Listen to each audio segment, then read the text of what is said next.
రేవంత్ రెడ్డికి ఇప్పటికే ఖతమైపోయిండు, ఈంత పాలమూరు కట్టి అడుగంటుతా అని పాలమూరుని ఆపుతుండు అని నేను చెప్పలే. ఈ రోజు రేవంత్ రెడ్డి కేబినెట్ లో ఉన్న జూపల్లి కృష్ణారావు గారు చెప్పిన మాటలు విందాం.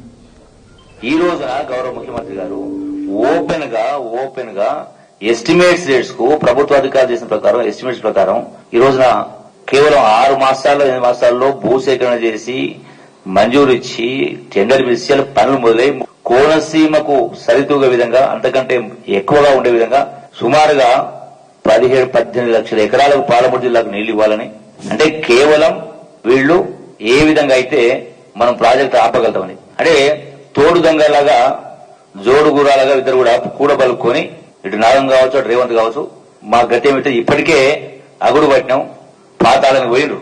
ఇవి పూర్తయితే మా బతుకుదెరు ఉండదని ఒకటి. రెండవది, ఈ ప్రాజెక్టును అడ్డుకునే దానిలో భాగంగా ఏ విధంగా బ్లాక్ మెయిల్ చేస్తా ఉన్నారు.